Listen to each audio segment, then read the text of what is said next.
I think it was one of them. I don't know. But yeah, let's get back to it. No, man. Kevon was making a point about pretty much we were elaborating on the weapon and the wielder versus the wielder Hmm. earlier. Yeah. So yeah, I had a friend who basically went viral for a video. Him and a good friend of his who actually wasn't even a videographer at the time. He was a photographer. He used a backdrop. He got the artist and the like a model, and they basically made it work. The video has over 1 million views. Um, he was able to garner enough attention to actually get signed to a record label.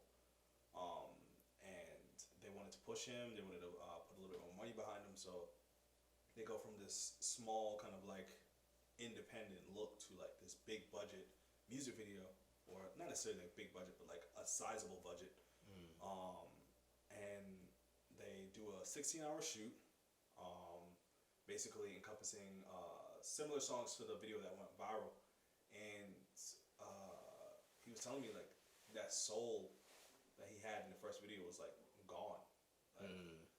it just kind of like went into that whole big machine where it's like you got this director that you barely even know that's kind of like trying to direct your vision, um, and you have this like 35, 50, or 50 people on set like all around you. Like it's very jarring, and I feel Yeah. like you kind of like sometimes when you move too fast in that, like you definitely lose like a part of like what made you from the beginning. You know what I mean? Like it's definitely very important to kind of hold on to that as you're like going your process. Because I know him, and I can see kind of like even when I was on that set, like of course the director was giving notes and this is that, and it was just like the footage looks good. Like it looks great. It was shot on an RE. Like And it looks I great. personally hate that. Like the footage looks great, but it's like what's great footage without like that heart? You Yeah. know what I mean? Like if that, and I feel like that's the age that we're in, where people are obsessed with it looking pretty versus the soul of it. In the Mhm. sense of like, if you take a picture and it doesn't strike you, you know what I'm saying? What's the point of it? Yeah. If you like, if I take this, I'm always gonna get some likes just because I'm wearing this type of jersey or some shoe. Like, no, man, fuck that. Like, where's the aesthetics? Where's the composition and stuff like that? And I think that's where we go into the weapon versus the wielder. Just like to break it down in certain topics.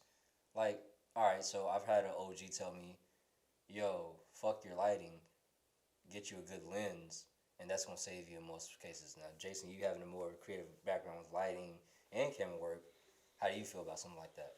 So I mean, with the lens argument, that's kind of more.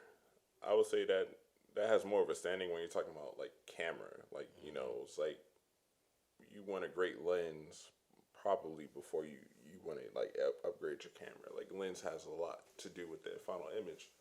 But lighting is a fundamental property of the image. The camera can't produce an image without light. Facts. So it's like I've done work with what would be considered a lower tier camera, like a 60D, and lit it on accident properly.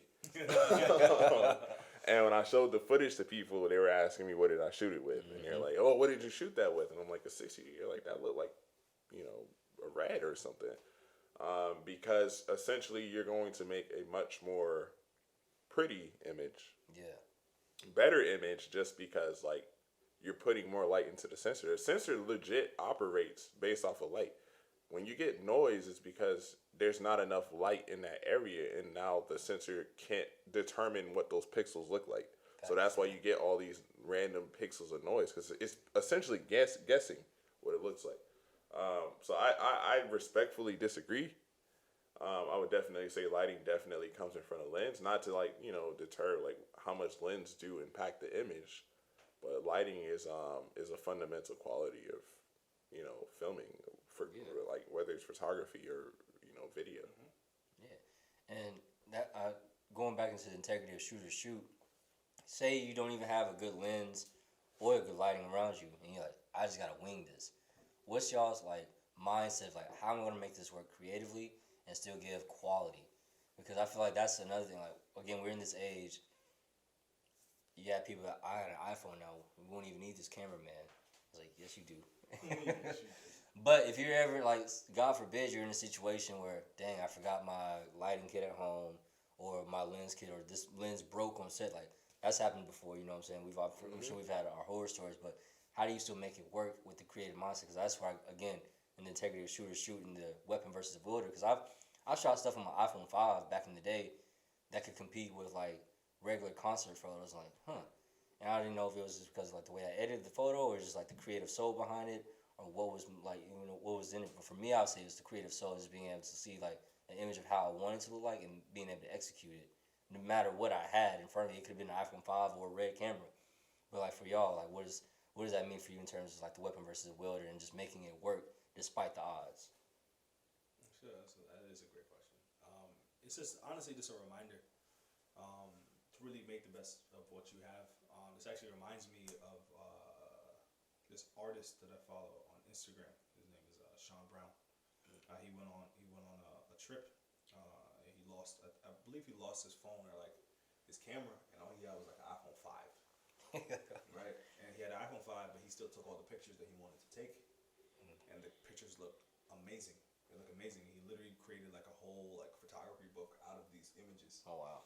And literally has a whole gallery with these images, and I feel like it's literally as a creative, it's like you're creative, do with what you have. At the end of the day, Facts, like because it's like it's better to create something than nothing. Because at the end of the day, like you'll make something, and you'll be like, oh wow, like I didn't even know that. Because like I have those instances sometimes too, where it's like you go back and you look at your old work, or you go read an old script that you wrote, you look at an old video that you made, and it's like, I did that. You know what I mean? Yeah. Like you literally like you start to like be like, and a lot of times, like as a creative too, like you sometimes may doubt yourself and be like, I ain't really got it like that, or like like you feel like you may have fallen off, or you're not doing it as much, but it's like sometimes you have those reminders where it's like you go back and you look at your old work and you're like, man, I still got it. Like, like I can really like tap in and you start to realize like I have even more information since then. Facts. So it's like I can really like grow and like really like build off of that. So it's like it's always remembering to stay in kind of like that creative mindset and just like make with what you have, because like there always will be quote unquote better, but is it going to be original? Is it going to be you? Is it gonna be, you know what I mean? 100. So that's how I feel about that. Nah, there's like a fine line of being like technical and being creative, and Facts. Ooh. there's definitely a fine line, because like as I found myself becoming more knowledgeable, I found myself talking myself out of like specific things, because I'm like, oh, I need this to do that, where in the past it was just like whatever, like let's get it done, like let's just do this. And it's like and having that like go-getter personality is gonna make you achieve far more than just like waiting till you have the equipment and whatnot to do something technically that you want to achieve. Because again, like I said, one of my favorite videos I've ever shot was with no lights at all. It was just with a camera, but it was finding specific locations that were lit in a way that that fit what we wanted to do. So I could tell you, like, we found a parking, like, it wasn't even a parking garage. It was like a trash dump area, like in Buckhead, like this one offshoot place that had this like one top light shining down.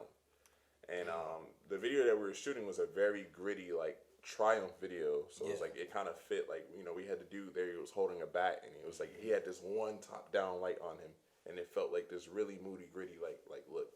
Then we shot like also like in this church parking lot that had like like this like nice amber light within it. And it's just like we just kept finding locations and whatnot that fitted, because it's like where we didn't have control, we had to now find like an environment that provided us what we needed.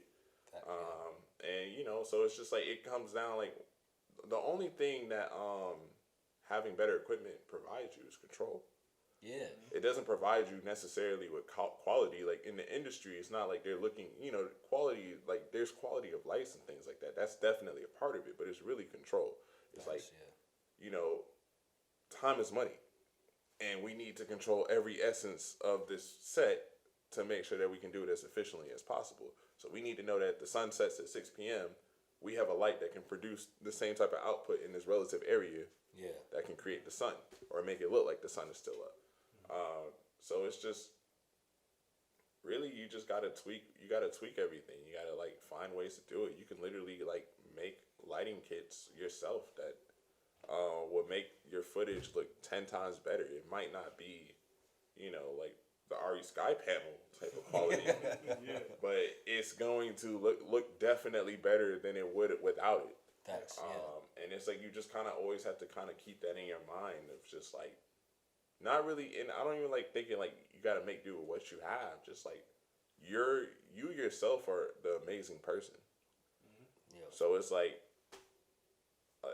you said, the weapon in the wielder. It's like a John Wick with a pencil is more lethal than like it's more lethal than me with like Excalibur. You know what I'm saying? Yeah. So it's just like you're the amazing person. So get those lights. Get the regular light bulbs you can get from Home Depot. Get the because you're the creative that's gonna put it all to work and make it all come together. Big facts. This actually reminds me of like even us shooting limits and like how we had lighting, but we weren't really like into it as far as like, okay, cool, we're gonna put this here, we're gonna set this up here. We literally were like on the fly, let's do this. This is what we have. Like even like the outside scene, like where we could have had like a light or two outside. We're like, no, we'll just use a street light. It's fine. Like they're outside.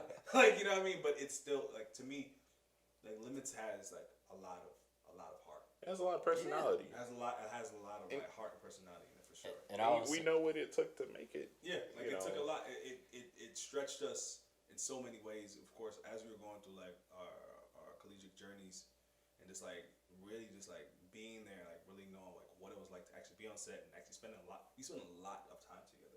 You know what I mean? Yeah. So it's like in that we learned a lot about each other and about the film and about like the actors. Like it was just an experience that I feel like shaped me to be kind of like who I am as a creative or as a director today. Yeah. Honestly, too, and last thing just to say on this is like, even when it comes to like my journey as like a director, it's like if I never would have met you specifically, I don't think this would have like been my path, because it wasn't until like cool we started spending more time together. All right, cool. Let me see what's going on with like cameras and like what I'm saying. Like it's like I was in that point of college where it's like I was doing biology, but like did I really want to do that?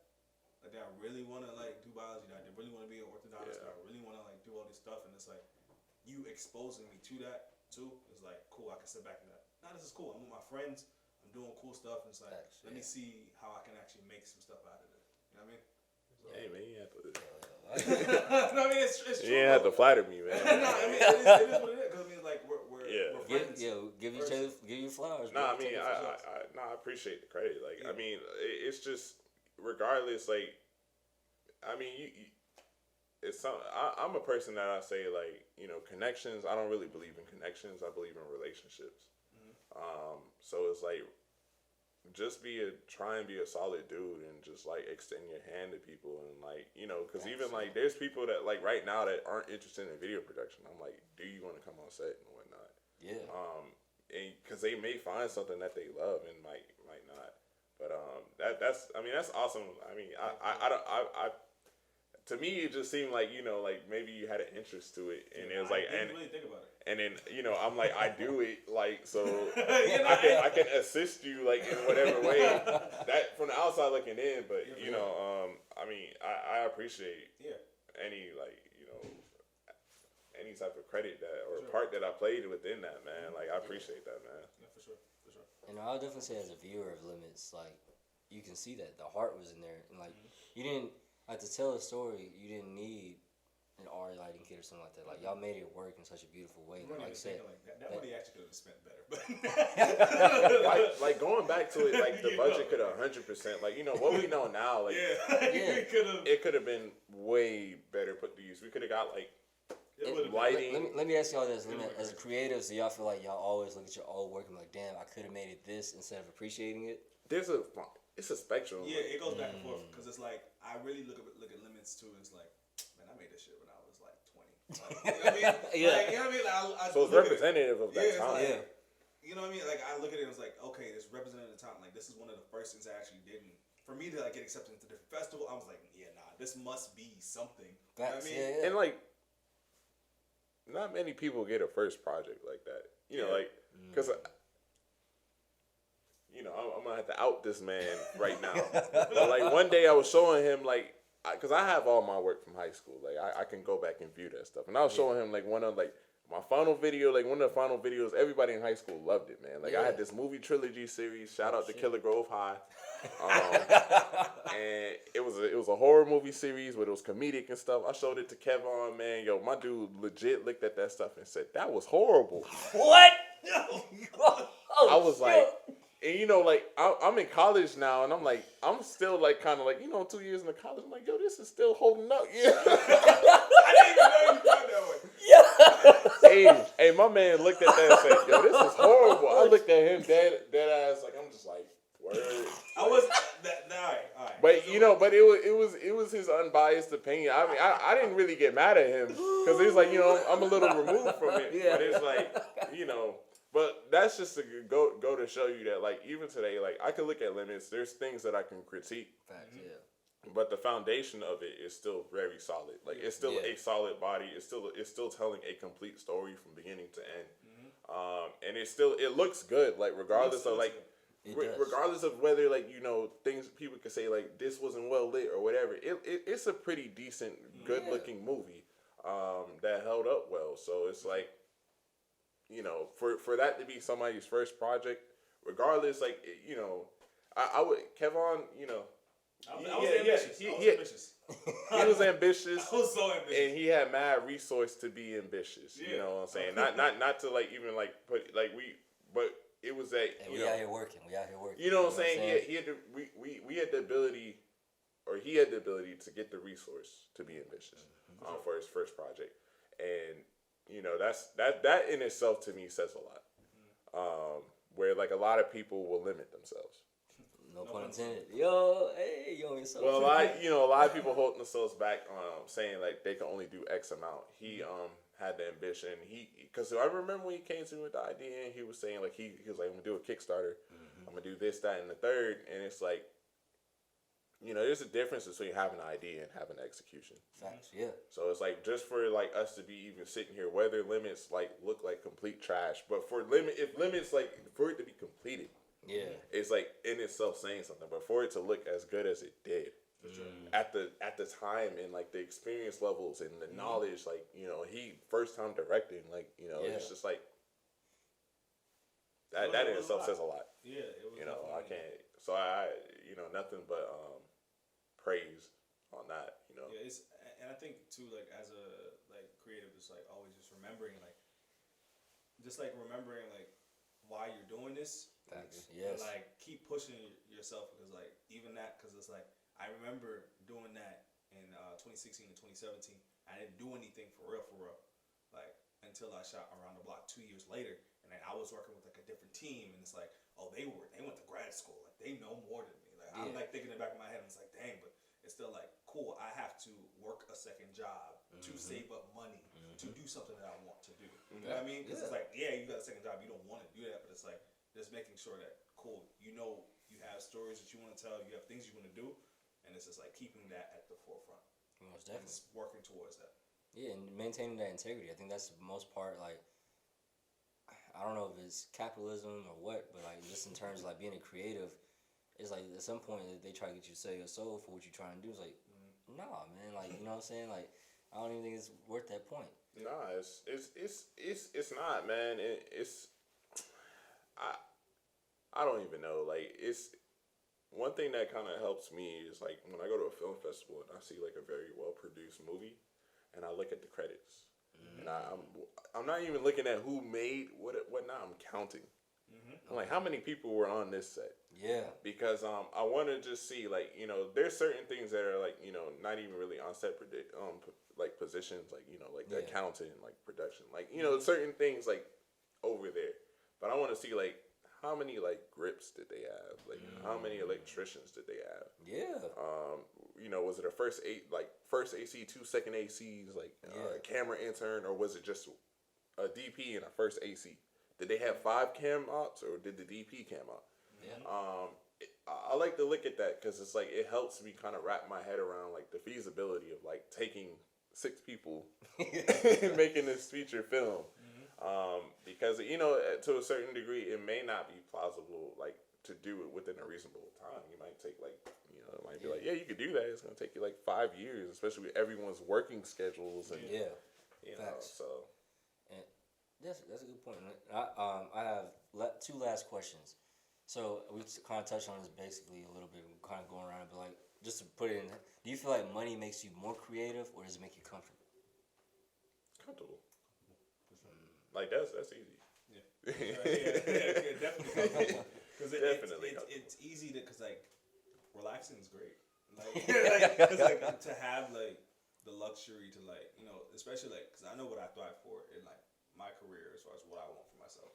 I want to be able to like make things when I want to make things, right? Yeah. Like, everybody wants that, right? Like, Facts, yeah. For the most part, it's like cool. Like if I don't make a movie or make something for 7 years, I'm fine. Whatever, I don't care. Like, like it's cool. Like, I don't want to make a movie There's no every year for that, yo. You know what I'm saying? Like it's like, but I know that every time I do make that movie, it's gonna be like, oh God, this is it. You know what I mean? Facts. So, like when it comes to like money, it'll definitely make things very comfortable for you because you'll start to you'll start to experience, you'll start to feel life. You know what I mean? So the more money I've made, the more procrastination I've done. easily. Facts. Big Easily. man. Like Easily. It's like, I can chill. Like I ain't gotta. You might if you get like it's kind of crazy. It's like you might get a $20,000 contract and you just like, well, they gave me the deposit. I could wait like a couple days to edit this, like, bro. Yeah, you good. But it's, I did what I was supposed to do. So it's I definitely say money makes you more relaxed, cause you're not hungry. Not at all. Man. You're not hungry, man. You're not hungry, and that hunger puts you in a whole different mind frame. Like it just Facts. You see it in music. You see it like in literally every field where it's like someone starts to like see their success or like they start to eat off their Rihanna. Like I don't know. I feel like that's why Rihanna hasn't released the album. Personally, like it's oh dang, I feel like that's gonna happen. That's ignorant. All right, we're gonna go to the audio on this one though, but all right, cool, that's fine. But yeah, you see it happen to artists all the time. Like it's like you start to get the money, you start to get the fame with it, and then like. You'll be like, and that's when they start getting more ghostwriters. You can get more people, or this is people in a writer's room. More people. You need more influence, or whatever the case may be. Yeah. Because now you just been relaxing, you've been chilling, you've been living your life. Cool. Facts. But sometimes it's like to tap back into that like, that primal version of yourself to like be vulnerable again, just to make something. Be like, I don't know how to do that. It's scary and impossible because it's like, are you that person? Mm-hmm. You've changed. So it's like, is Jay-Z like the dude who was like selling crack like on the block? No. You know what I'm saying? Like, is he that dude? Like, he really ain't. Like, not anymore. Like, he's the dude who owns this, that, and the third. Sells this, that, and the third. So it's just like the whole perspective and cadence is gonna be different now. Yeah. So and that's growth. Yeah. it's growth. But sometimes it does feel like the heart is kind of detached. Because, like, Jay's, to me, like, another person is like M. Yeah. M and J, to me, like, are, like, the heart of what they speak about is kind of lost to when they first came out. For sure. They've changed. They definitely have, like, evolved in aspects. You could definitely, like, look at them and break them down and say how they've evolved. Yeah. But it's, like, the part of, like, them as an artist that people really attach to could definitely be say that it was lost at some point. Facts. And I'll give Jay-Z Hov his credit where I say I feel like he still has that same hunger from when he was like on the block and in terms of his business. Not necessarily in terms of business. Not necessarily in terms of music, but just in terms of business, like the movies he's making on that side. Yeah, 100. But to segue into like the last question, Kevon, you brought this up earlier. Like, it's kind of like a 2-part question. Like, one, how do y'all feel about labels in terms of creative? Like, particularly in the film industry, I hate going to mixers where I meet someone like, yo, I'm a writer, director, DP. And okay. And I feel like some people go out of their way to unnecessarily say I do everything. Yeah. And versus just saying that I'm a filmmaker or I'm a creative, whatever. You know what I'm saying? Yeah. And, or like Kevon, you were talking about how some people like working a gig that's not necessarily in particular to the film industry, but just being called the cameraman, or you know what I'm saying? Like, so do y'all ever label yourselves as creatives, or do you just like go with your vibes or stuff like that, or do you just take whatever role is given to you in that time? that may be a cop out question on the last part, but you know what I'm saying. That's, and again, a good question. The only thing on the first part of the question, I want to address is like the whole being, known as or referred to as a content creator. Like that's weird to me. That's weird. That's weird. That's a YouTube. YouTube, Instagram. That's definitely a YouTube terminology, or Instagram. But also how people are starting to refer to TV shows. Just a disclaimer. I'm not throwing shade. Yeah, I am throwing shade because I feel like no, fuck that, because like. His name is Jordan and my name is Jason. So there's as a content creator, you're pretty much just saying like you're a director filmmaker because you're doing the same things essentially. It may not be to a certain degree or level, but you're still having to do. You have to, that takes production. I need to do this. I need to do that. You know what I'm saying? I have to edit that. So you're filmmaking. It's a different type of filmmaking, in my opinion. Yes. Yeah. But I feel like don't degrade yourself personally. Cause it's like, I don't know, like, to me, like, I'm gonna say when people refer to films or TV shows as like content, it just doesn't sit well with me. Back, you know what I mean? yeah. Where it's like, it's like, I think of the word content as something that's like consumable, but it just like passes through you. Like, and when I think of television shows or like things that I really like care about or like films, it's like these are things that stick with you. That past that 30 minutes, past that 2 hours, whatever the case may be. I get it for like, it's not, business terms or whatever the case may be, but for the most part, it's like, content to me feels like a YouTube video. Like, unless it's like, so in context, in context, like, or an Instagram video, it's like, cool, that was funny, I saw that already. Like, like, it shouldn't be like a thing, like, how many times does somebody say, oh, I already saw that? Yeah. Like, versus like, if it's like a movie or like television show, oh, let me watch that again, let me see that, I ain't seen that in a little minute. Cool, like, this, I want to enjoy this again. Yeah. Versus like, I saw that Joker, it's already passed, I don't need to see that again. That's kind of like my thing. But in the second part of your question, as far as like labeling myself, I feel like I struggle with that to this day. Same, still. yeah. I mean, like, I know I write sometimes, and I direct when I can. Like I'll edit or whatever the case may be. It's and I struggle too sometimes, like saying, oh, I'm an artist, because that just seems so pretentious to be like, I'm an artist. You know what I mean? It does to me. I'm not gonna. Yeah, it's like it seems so pretentious. Yeah, I'm an artist. Yeah. It's like, I do what is called of me, and I feel like it's always just work that conversation with somebody. I was like, what do you do? And it's like, well, I mean, like, I've done this. This is what I've done. Yeah. You know what I mean? Like, this is what I've done. Yeah. So it's like, because it can be ever changing. I think I told Jason before, like, at some point in my life, I want to be an architect. I want to like design buildings. Yeah. Like be if I'm 50 years old, it's like cool. Let me actually like sit down and like learn how to. You know what I mean? So it's like that's what I feel like as a human. Like you have that. You have the ability. Imagine that picture, bro. I can already see the glasses you can read. Yeah. Like I just want that. I just want that. That flexibility. Just to like be able to be like, okay, cool. I have the luxury to get into this for the next 10 years or 5 years or whatever. Facts. Yeah. Yeah, I mean, the whole labeling thing is it's very weird because it's like you can pigeonhole yourself. Like one thing I learned at Turner is, I mean, the industry essentially labels you and boxes you. If you go into the industry, I mean, essentially, there's mad unions. Like I can go join the electricians union, and I'm an electrician. And then I'm gonna be meeting all these people, and they're gonna know me as an electrician. And you can kind of box yourself in, because that's really going to be where you're going to be making your connections. That's where you're going to get your phone calls. Nobody's going to be sitting there and you're talking to them like, well, I do like camera. And they're like, well, give that guy a shot. They're going to call the next dude, who's in the camera union. Yeah. Who's next up. They're not going to transfer. So it's like you can box yourself. So labeling is kind of it's a double-edged sword. Because it can help you get work, and it can help you miss out on work you want. Facts, yeah. But, as far as labeling myself, I mean, I never really thought about it. Whenever I think I've always used it, like, just the general vague terminology is, like, filmmaker. Like, I'm a filmmaker. And that's just kind of how I broadcast myself, because I feel like, regardless of what anyone, if someone says something outside of my knowledge, then I can like direct them to someone else. But I think I have like enough like expertise within this field to be able to even converse on certain things. Facts, yeah. So yeah, filmmaker has just always been my thing. In much more general basis, I've always said creator, because like the act of creation to me is just like, regardless, like even like, you know, how Kevin will say he wants to be an architect, like I love to do that shit too. Like Yeah. you know what I'm saying? It's cool. So it's just like certain things, like even like business. Like to me, I've invested myself in business just because the act of creating an entity out of nothing is very interesting and fulfilling to me. Like, you know, some people like say that they hate accounting and finance. Like I learned to love that shit because to me that's an essential part of creating a business.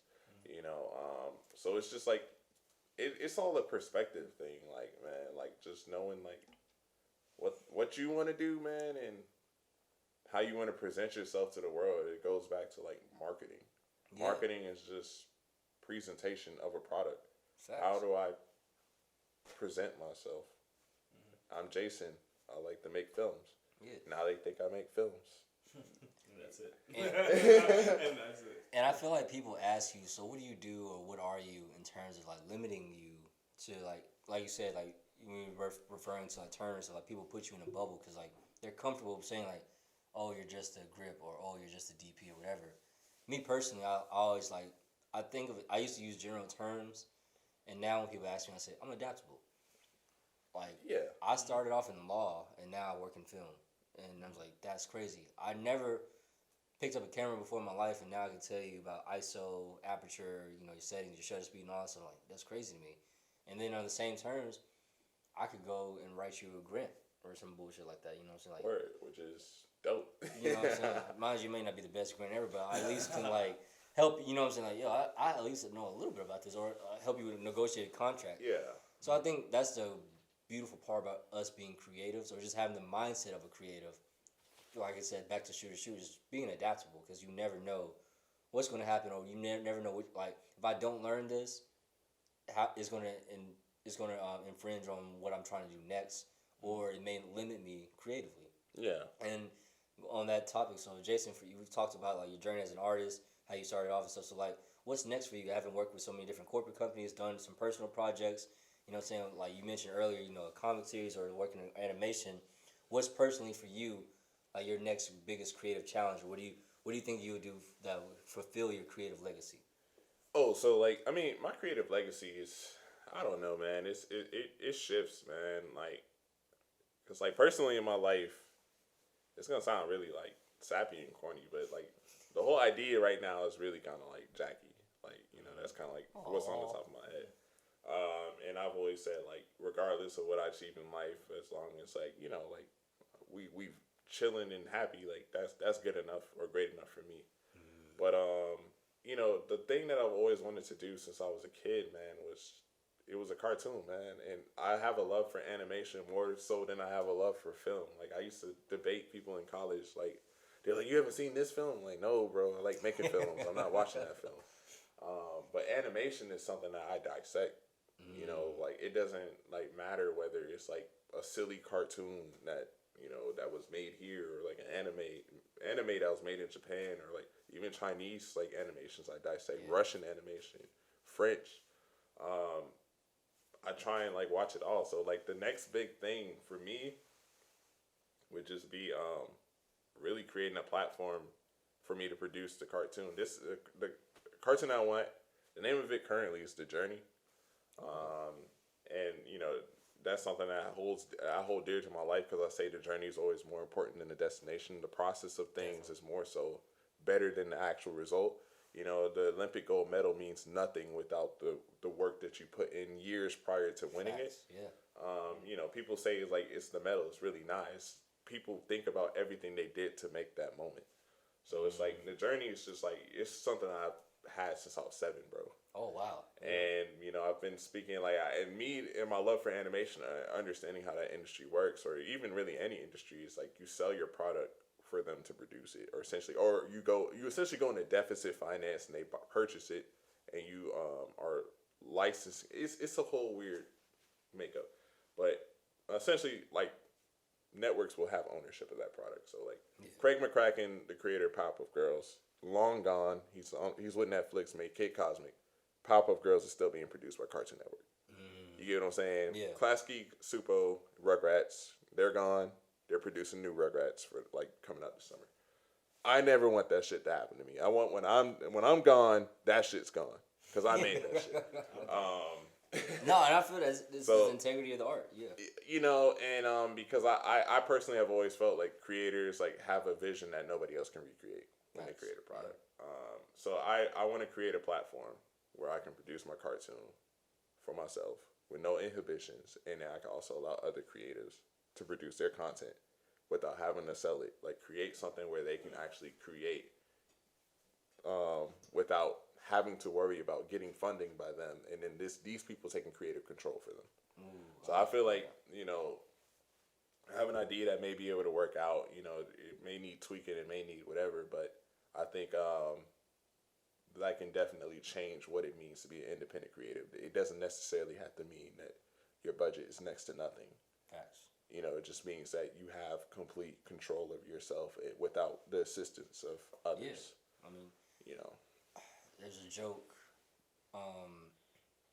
You don't have to Harvey Weinstein yourself. You know what I'm saying? Oh man, I was gonna say that's dark. That's some dark comedy right there, bro. I was gonna say you made a point, Jason. Like when it comes to you know making your work and wanting your work to stand on its own and like quote unquote dying with you or like whatever the case may be. So that made me think of the show Snowfall. Where the creator John Singleton passed away on the show's second season, I believe. Should they have stopped the show then? Are you asking me like right now? Yeah, I guess. Yeah. I mean, yeah. Okay. So I mean, and I can't say that I don't watch Snowfall, so Yeah, I wouldn't have like some sort of attachment to it, whether say like it should have stopped on the second season. For sure. But it's like, all right, so one show I love is Kim's Convenience. It's a Canadian show. It's been doing very well. Netflix has 4 seasons currently. And the creators up and decided that they wanted to go do different projects. And the network still owns Kim's Convenience, regardless of if the creators are like writing for it or not. Yeah. And the network literally put out a statement saying that we cannot produce another season of this show with the same heart and the same humor without these people. So we are canceling the show, even though the show was already renewed by them for the 6th season. They had that understanding, and I think we've seen time and time again when the creator has left the show that something is gone. Yeah, for They sure. can read like the Boondocks season 4. Oof, man. I mean, There may have been funny moments, but they were not great episodes that had, you know what I'm saying? Like the Boondocks was Aaron Magruder, the creator of Boondocks, like the one that originally made the comic strips and all that stuff. There was a heart within that. There was a nuance of how he attached to that, like that he attached to that show. Seth MacFarlane with Family Guy. Family Guy is definitely not anywhere near what it used to be. Steven Hillenburg with SpongeBob. I can name you every person that has created these shows and when they left. Steven Hillenburg left after season 3 with SpongeBob after they made the SpongeBob movie. The first episode after he left was when SpongeBob was being hunted by like a Krabby Patty, bro. It was a very written stupid episode compared to like the stuff before it. Yeah. Because they cannot capture the essence and the nuance of what he was trying to do properly. You know? So it's just like I'm always gonna like side with you should probably cancel it. You know, I do have a like a statement that if I do pass away, that Jacqueline should produce my show with all like the directions and stuff. I think I've explained it to her in whatever direction she wanted to take it with. Before I had another person who actually was like originally a part of the concept of creating it. Me and him have fallen out from like a long time ago. He's definitely crossed out of that will. But you know, so it's just, I think, you know, there's times where it can happen, and I feel like that's if you have a close confidant or whatnot who truly understood, and he was like just as much, or she was just as much a part of the creation. But it's just like imagine Atlanta, like if Donald Glover decided to leave, you would just you would like feel it. you would feel it You would feel it because like the show is quirky in the ways that it's him. You know that's him. There's no way Yeah. that you can create that essence without, because he's a very quirky dude. He's a weird, Facts. quirky dude. Yeah, no. So it's just like, man, I'm always say, yeah, go ahead and pull the plug, man. Well, question: do you think that there's ever been an instance where a creator has left and the show has gotten better? I have never found an instance, and I'm like, I'm gonna tell you like 100%. Like it really doesn't happen as much in actual like real life content. It usually happens in animation where the creator leaves. Because animation is a grueling process, and they do want to do other things like that. But like South Park has been going on for 3 seasons. Still have 98, 99, Matt Stone and Trey Parker are still running it, and they are, I think they get half of the streaming revenue and rights and things like that. Them, and then the other guy is Matt Groening, who they're like two of the richest like animators, like 500 million a piece from their shows, and they're still attached to their shows. And one thing is like, you could say what you want about South Park, but they've reinvented themselves to be kind of a voice of current events and explain themselves. So Matt Groening and Trey Parker like found a way to still stay relevant currently, even after they have exhausted all of their ideas. So just imagine if they left and somebody else picked up the mantle. They will be, what those people would now do is go look at the previous episodes and say, how do we create new content that's like that? Matt Stone and Trey Parker didn't do that, because they started it. So now they're just like, well, we're in year 23, we're in 2020. What's happening? They made in September they made a 1 hour special, the pandemic special, which is just hilarious. Which was hilarious, and it was like, then they said we're not making no more episodes, like where like somebody else will come in and feel pressured that they have to create content, and fill out a season. I mean, honestly, you just described the whole issue with Disney and Star Wars right now perfectly. Like George Lucas gone. Is what is happening? I feel like you're just watching it for the nostalgia, and I worry about that now for Marvel. Now that Stan Lee is gone, you know what I'm saying? Like, in terms of like the vision, like mind you, Marvel comics have been written out since the '60s, or whatever. You know what I'm saying? But it's still just like, are we becoming more of an Easter egg type of animation production? Like, you know what I'm saying? Like, you were just more excited about the characters that are introduced versus the actual integrity of the creative art and story. But that's something I'm gonna let ponder on for the next episode for sure. But thank you again, bro, Jason, for coming out, man. Of course. Where can people follow you and find out more about you?